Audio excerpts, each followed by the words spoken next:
Hello and welcome back to my channel guys. तो मैं वापस से हाजिर हूँ आपके लिए एक बहुत ही बेहतरीन सी मूवी के एक्सप्लेनेशन के साथ, जिसका नाम है सिनिस्टर, जो कि एक अमेरिकन सुपरनैचुरल फिल्म है जिसके डायरेक्टर का नाम है स्कॉट डेरिक्सन और इस मूवी को IMDb पर 6.8 की रेटिंग मिली है। तो चलिए अब वीडियो को शुरू करते हैं।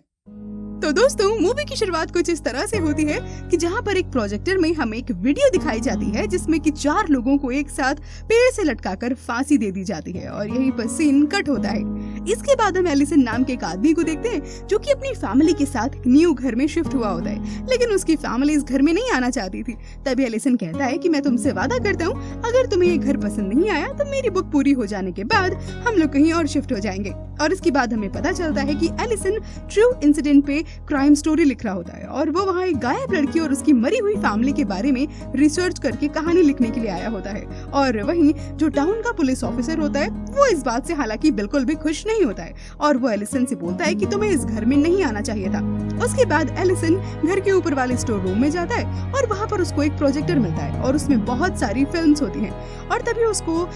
वो अपने ऑफिस में ले जाता है। फिर एलिसन अपनी फैमिली के साथ डिनर कर रहा होता है और हमें पता चलता है कि एलिसन की लास्ट बुक 10 साल पहले हिट हुई थी और इसके बाद से एलिसन की कोई भी बुक फेमस नहीं हुई है, जिस कारण वो एक ऐसी कहानी लिखना चाहता है जो उसकी पूरी लाइफ बदल कर रख दे और उसे रातों रात फेमस कर दे। तभी उसकी वाइफ ट्रेसी बोलती है कि अगर तुम इस बार फेल हो गए तो मैं अपने बच्चों को लेकर अपनी बहन के यहाँ चली जाऊंगी, क्योंकि अब मैं और ज्यादा तुम्हारी फेलियर का हिस्सा नहीं हो सकती। तभी एलिसन कहता है कि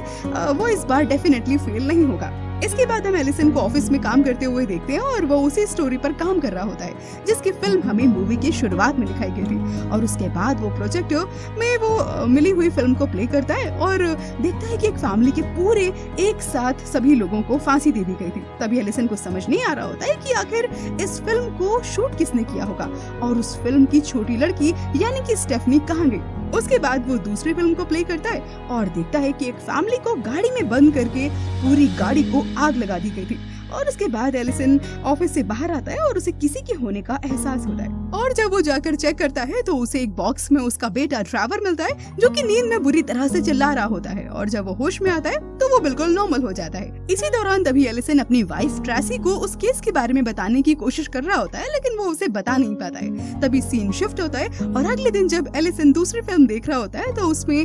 वो देखता है कि एक फैमिली को जिंदा पूल में डुबाकर मार दिया जाता है और इसके बाद एलिसन को पानी के अंदर से किसी की परछाई भी दिखाई देती है जो कि वाकई बहुत डरावनी होती है। और इसके बाद एलिसन उसे थोड़ा और गौर से देखने की कोशिश करता है तो तभी वो पीछे मुड़कर देखता है कि प्रोजेक्टर में आग लग चुकी होती है और इसके बाद वो उसे ऑनलाइन किसी भी तरीके से देखकर ठीक करने की कोशिश करता है, लेकिन फिर वो उसे ठीक नहीं कर पाता है। जिसके बाद उसे ट्रेसी और ट्रेवर की आवाज सुनाई देती है और तभी वो भागकर उन दोनों के पास जाता है तो ट्रेसी बोलती है कि ट्रेवर को एक फैमिली के बारे में पता चला है जिसको कि फांसी देकर मार दिया गया था और इसने उन्हीं लोगों की पिक्चर बनाई है। हालांकि एलिसन इस बात पर ज्यादा रिएक्ट नहीं करता है और बोलता है कि यहाँ पर इस तरह की चीजें हो चुकी हैं और अच्छा है कि हमारे बच्चों को इन सब चीजों के बारे में जल्दी ही पता चल गया है। अगले सीन में हम देखते हैं कि एलिसन एक दूसरी फिल्म प्ले करता है तो वो देखता है कि एक फैमिली को बहुत ही बेरहमी से उनका गला काट के उन्हें मार दिया गया था और तभी उसे वहाँ पर एक सिंबल भी दिखता है और वो उसकी फोटो ले लेता है। और उसके बाद जब वो दोबारा वीडियो क्लिप को चेक करता है तो उसे पता चलता है कि जिस फैमिली का गला काट करके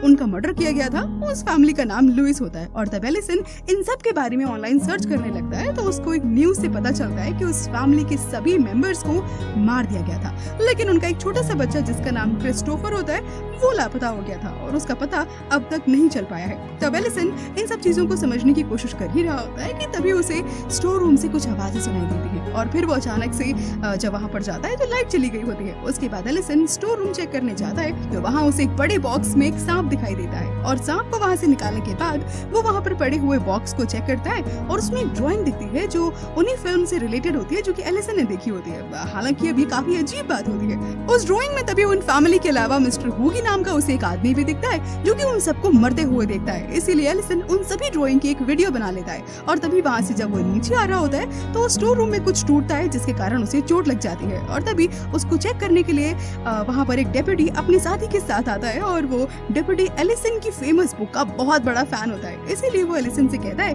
कि अगर आप यहाँ पर कोई भी बुक लेने आए हैं तो इसमें मैं आपकी मदद कर सकता हूँ, लेकिन हाँ बदले में आपको मेरे बारे में अपनी बुक में लिखना होगा। और एलिसन इस बात के लिए मान जाता है और डिप्टी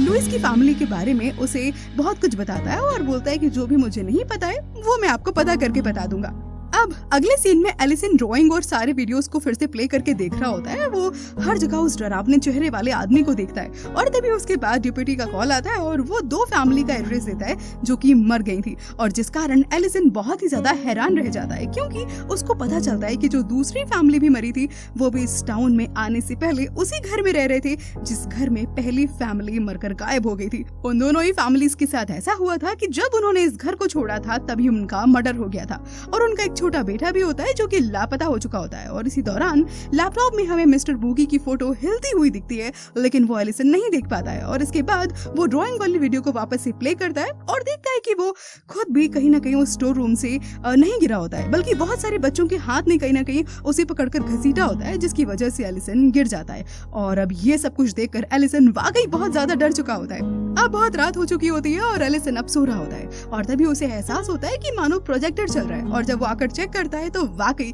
प्रोजेक्टर अपने आप ही प्ले हो गया होता है। और जब वो उसे बंद करने की कोशिश करता है तो वहाँ पर उसे मिस्टर बूगी की फोटो दिखती है, जिसे वो वहीं पर खड़े होकर देखने लगता है और तभी वहीं पर उसे मिस्टर बूगी की झलक दिखाई देती है, जिस कारण वो बहुत ज्यादा डर जाता है और उसे बचने के लिए वो बेसबॉल बैट उठाता है और बाहर आ जाता है। तभी उसको वहाँ पर उसका बेटा ट्रीवर दिखता है जो कि नींद में चलकर वहाँ तक पहुँच चुका होता है। वो उसको गोद में उठाता है और घर ले जाता है और वहाँ से जब वो वापस बैट लेने आता है तो वहाँ पर उसे एक कुत्ता दिखता है जो उसे काटने के लिए दौड़ रहा होता है, लेकिन तभी वहाँ पर उस कुत्ते को वही बहुत सारे बच्चे दिख जाते हैं जो कि लापता हो गए थे और कुत्ता वहाँ से सब कुछ देखकर भौंकते हुए भाग जाता है, लेकिन एलिसन ये सब कुछ नोटिस नहीं कर पाता है। अब अगले दिन वहाँ पर डेप्यूटी आता है और केस की फाइल भी लाया होता है और इस दौरान वो एलिसन की हेल्प करने के लिए उसको बोलता है और तभी एलिसन भी उसे बहुत सारी बातें बताता है और तभी ये भी बताता है कि फैमिली के सभी मेंबर्स को मार दिया गया था और जिसने भी ऐसा किया है वो आखिरी बचे हुए बच्चों को भी यहाँ से ले गया था। और साथ ही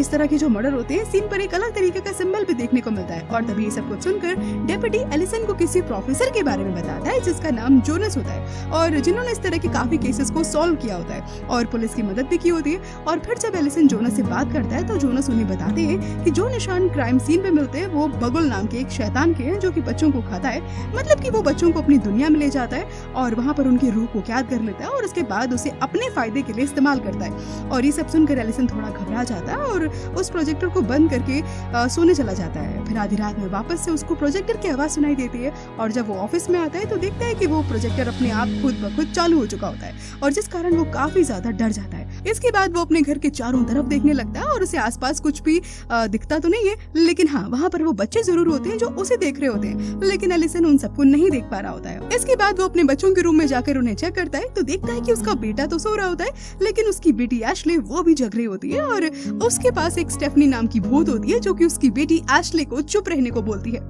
अब अगले दिन हम देखते हैं कि एलिसन अपने ऑफिस में जाता है तो देखता है कि सभी फिल्म की रील बिल्कुल ऐसी रखी थी मानो इसे किसी ने छुआ ही ना हो और तब वो इस बात से काफी ज्यादा शॉक्ड हो जाता है। तब उसे मिलने डिप्टी आता है और उसकी बातों से हमें पता चलता है कि एलिसन अब जिस घर में रह रहा है वो किसी और का नहीं बल्कि उसी फैमिली का है जिसको फांसी लगाकर मार दिया गया था। और यहीं पर सीन कट होता है। इसके बाद एलिसन अपने ऑफिस में काम कर रहा होता है और तभी उसको उसकी वाइफ की आवाज सुनाई देती है और कहीं ना कहीं उसकी बेटी ने दीवार पर स्टेफनी की ड्राइंग बनाई होती है और उसको देखकर एलिसन काफी ज्यादा शॉक्ड हो जाता है और इस बारे में अपनी बेटी से पूछता है कि वो आखिर ऐसा क्यों कर रही है और ये लड़की कौन है। तब उसकी बेटी बोलती है कि मैं ऐसा करना नहीं चाहती, लेकिन मुझे ऐसा करने के लिए स्टेफनी ही मजबूर कर रही है। और इसी के साथ वो उसे ये भी बताती है कि ये लड़की कोई और नहीं बल्कि वही है जिसके बारे में आप ये बुक लिख रहे हैं और ये घर भी उसी का है। और ये जानकर एलिसन की वाइफ बहुत ज्यादा नाराज हो जाती है क्योंकि एलिसन ने उसे झूठ बोला होता है कि वो उस घर में नहीं रुकेंगे जहाँ पर ये हादसे हुए हैं और इसी कारण इन दोनों में बहुत ज्यादा लड़ाई हो जाती है। इसके बाद अब रात हो चुकी होती है और एलिसन सो रहा होता है और तब उसको प्रोजेक्टर चलने की आवाजें वापस से आती है और जब वो चेक करने के लिए ऑफिस जाता है तो देखता है कि प्रोजेक्टर वहाँ से गायब हो चुका होता है और तभी वो आवाज को फॉलो करते हुए स्टोर रूम में पहुंच जाता है और वो वहाँ पर देखता है कि सभी फैमिली के जितने भी गायब हुए बच्चे होते हैं वो भूत बन चुके होते हैं और सभी साथ में बैठकर उसी फिल्म को देख रहे होते हैं। और जब वो बच्चे एलिसन को देखते हैं तो उसे इशारे से चुप रहने के लिए बोलते हैं और तभी उसके सामने बूगी आ जाता है जिस कारण एलिसन बहुत ज्यादा डर जाता है और सीढ़ियों से तुरंत नीचे गिर जाता है और उसके बाद प्रोजेक्टर भी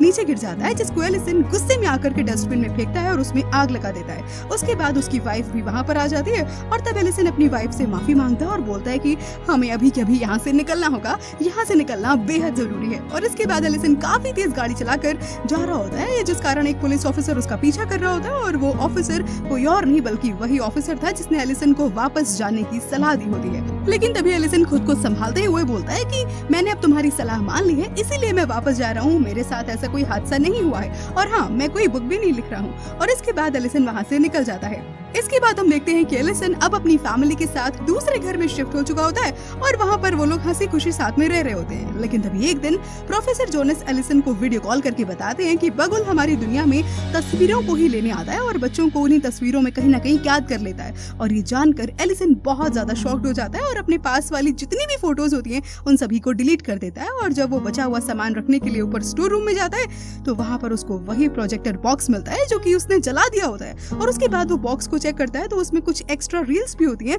जिसको प्ले करने के लिए वो जब उसे तैयार करने लगता है तो उसी समय उसे डिप्यूटी का कॉल आता है और वो उसे बताता है कि मरने वाली फैमिली उसी घर में रहा करती थी और जैसे ही उन्होंने अपना घर बदला तो उनके सभी फैमिली मेंबर्स मारे गए थे। और ये यहाँ पर प्रूफ कर देता है कि सारे मर्डर एक दूसरे से कहीं ना कहीं जुड़े हुए हैं, क्योंकि एलिसन ने भी अब अपना घर बदला होता है, इसीलिए अब उसकी फैमिली भी बगुल का कहीं ना कहीं निशाना बन चुकी होती है। ये जानने के बाद एलिसन अपने पास में रखी हुई रील्स को तभी चेक करता है और उसे पता चलता है कि जो फैमिली मर गई है उनको मारने वाला कोई और नहीं बल्कि वही बच्चे हैं जो लापता हो गए थे। और ये देखने के बाद एलिसन और भी ज्यादा डर जाता है और तभी उसको एहसास होता है कि उसकी बेटी एशले ने उसे कोई नशीली दवाई टाइप की पिलाई होती है और जिस कारण वो वहीं पर बेहोश हो जाता है। और जब उसे होश आता है तो वो खुद को रस्सी से एक बंधा हुआ पाता है और एक कुर्सी पर बैठा होता है और वहीं पर एक कुल्हाड़ी लेकर उसकी बेटी एशले तभी सामने आती है और उसे कहती है कि डैड आपको टेंशन लेने की कोई जरूरत नहीं है, अब मैं आपको बहुत ज्यादा फेमस कर दूंगी। और उसके बाद अभी वो अपने डैड की एक फिल्म बनाने लगती है और तभी कुल्हाड़ी से बेरहमी से उसका सिर धड़ से अलग कर देती है। उसके बाद हम दरवाजे पर उसी बगुले के सिंबल को देखते हैं जो कि हर मर्डर के बाद कहीं ना कहीं हमें देखने को मिलता है। और तभी एशले ये सब कुछ प्रोजेक्टर पर देख रही होती है और उसके बाद वो एक बॉक्स पर अपनी फैमिली के मर्डर के ड्राइंग को बनाने लगती है और तभी प्रोजेक्टर से वो सारे बच्चे एशले को देख रहे होते हैं और तभी वहाँ पर बगुल आ जाता है और उसको देखकर वो सभी बच्चे वहाँ से भागने लगते हैं और तभी बगुल एशले को अपने हाथों में उठाता है और उसे प्रोजेक्टर के अंदर लेकर चला जाता है। फिर अचानक से बगुल का चेहरा हमारे सामने आता है और ये मूवी यहीं पर एंड हो जाती है। तो दोस्तों, कैसी लगी आपको ये हॉरर मूवी जो इतनी ज्यादा सस्पेंस से भरी हुई थी? मैं उम्मीद करती हूँ आपको ये वीडियो जरूर से पसंद आया होगा। अगर आपको ये वीडियो अच्छा लगा तो इस वीडियो को लाइक कीजिए, इस चैनल को सब्सक्राइब कीजिए और हाँ, इस वीडियो को अपने दोस्तों के साथ शेयर भी कीजिए। मैं जल्दी से वापस आऊंगी किसी और अमेजिंग सी कहानी के साथ। Till then take care, bye bye.